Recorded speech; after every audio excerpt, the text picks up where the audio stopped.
Fairplay rallies to help 700 people stranded by one of the worst holiday windstorms in years. Phil Lindemann, Krystal, 93 News. First, wild weather led to weird traffic on I-70 this holiday weekend, with fewer than 20,000 vehicles Friday and more than twice as many both Wednesday and Sunday. Roughly 100,500 cars passed through both sides of the Eisenhower Tunnel Friday through Sunday, the lowest three-day total in more than a month. Traffic yesterday hit nearly 46,000 cars, 2,800 fewer than the single-day holiday record set last year.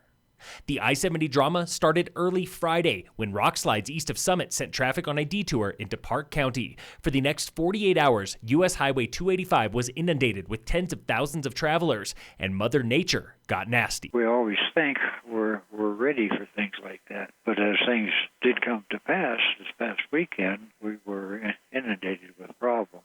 That was Gene Stanley, Director of Emergency Management for Park County. When he left his office in Fairplay Friday afternoon, the snow was still vertical and detour traffic was nonstop. It basically trapped people here in the town of Fairplay. Stanley coordinated volunteers from his home that night, fitting 112 people at a shelter made for 50. Park County Coroner David Kintz rallied more volunteers, opening the South Park High School gym for an additional 150 stranded motorists. He was the savior because I could take care of a lot of the technical things, but you still need somebody with boots on the ground. Friday into Saturday was a perfect storm of the expected and unexpected, including heavy holiday traffic and winds reaching 100 miles per hour. At times, I couldn't even see the end of the hood of my vehicle. By Saturday night, about 700 travelers were holed up in Fairplay, nearly doubling the town's population. Between those folks and my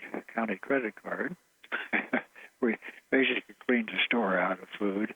Churches donated food and locals gave blankets, while CDOT and Jefferson County deployed snowcats to find 30 cars caught in snowbanks up to 5 feet deep. So it took 3 tracked vehicles from midday Saturday until about midnight Sunday morning to retrieve all of these people. In nearly 7 years as emergency director, Stanley has never seen something like this in Park County, and he is grateful for everyone. It was such a welcome sight to really see human beings actually coming together in a crisis, working together and putting on an effort. It was just unbelievable. If that storm got any worse or lasted any longer, Stanley would have called the National Guard for assistance, the first time in his career. A local man remains in jail today for a weekend shooting at a condo in Dillon Valley West when he was allegedly shot in the leg by another man, Summit County Sheriff Jamie Fitzsimons. There were 5 people in the unit. 3 of them had been in a verbal argument that escalated into a physical fight.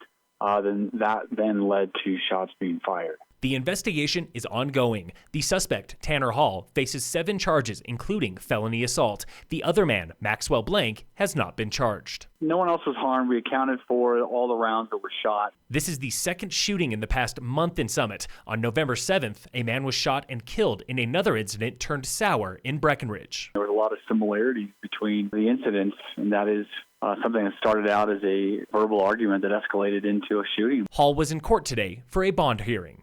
In sports, all Colorado teams are off today, back tomorrow with the Nuggets. And in local sports, brought to you by Wilderness Sports in Dillon, all Summit High winter sports are off today. Boys and girls basketball open the season Wednesday with away games.